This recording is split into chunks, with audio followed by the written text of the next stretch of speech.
Brilliance Audio. Or Else by Joe Hart. Performed by Graham Halstead. Footsteps coming down the hall in the dark. Dad was up again. I woke, rubbing my eyes in the faint blue light of the still glowing television. I was on the couch, neck hurting from falling asleep against the world's hardest pillow. Dad emerged from the hall and skirted through the living room, barely a ghost in the light of whatever god-awful programming was on at, I checked my phone, 2:30 in the morning. He passed out of view, slippers shuffling. Tired. So tired. A few broken nights of sleep in a row will do that to a person.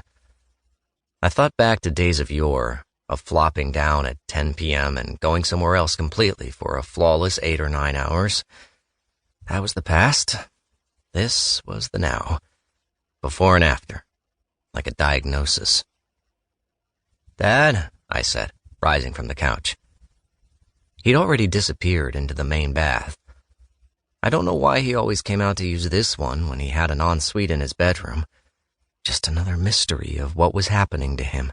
Another quirk of the disease slowly lowering blinds and turning off lights in the corridors of his mind. He was standing at the sink, holding his razor, hot water beginning to steam up the mirror, obscuring his reflection. The writer in me thought of an over-obvious metaphor about how soon he wouldn't be able to see himself in the mirror, and I stuffed the mental gag down the writer's throat. "Hey, Dad, what you doing?" I asked, rubbing the last of the sleep from my eyes. Oh, hey, forgot you were still here. I had to pee."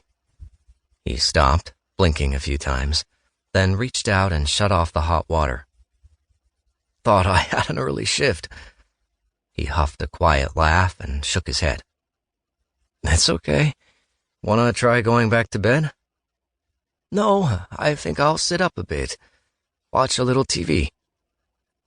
I followed him back to the living room, helped him get comfortable in his recliner, made sure he had the remote, hugged him goodnight. "Night, son." How many of those did we have left? It's what I'd taken to wondering whenever he called me son or said my name. How many more times would I be Andy? How long before I became a stranger with a familiar face? Then just a stranger. "Night, Dad." I stood on his covered porch and took in the neighborhood. So dark and still and quiet at this hour. Long breath out, deep breath in of night air. The Loop, what we called the little development where our family had lived since my parents bought the lot the house stood on now, was dotted with a dozen or so homes, both sides of the long, curving street on the lower slope of a hill. Beyond the far side of the road, untouched wilderness met the edges of manicured lawns. Wildness and domesticity merged, but didn't mingle. In the distance, the Adirondacks were dark heaves against the night sky. I took the steps down to the front walk, pausing for a second to glance at the house 2 doors up from Dad's. It was like all the others, and different at the same time. I smiled at that. Knowing a secret was good. At least I'd always seen it that way. A secret was safety. A secret was trust. Past the house, the church rose at the pinnacle of the hill, lording over all below. Its steeple stabbed at the sky. I looked at the building, its shape still seeming much too large for its plot of land, a stomach spilling over a cinched belt line.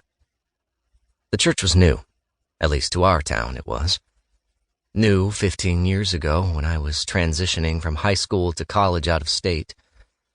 The old church had been demolished, torn down and removed like something the community was ashamed of.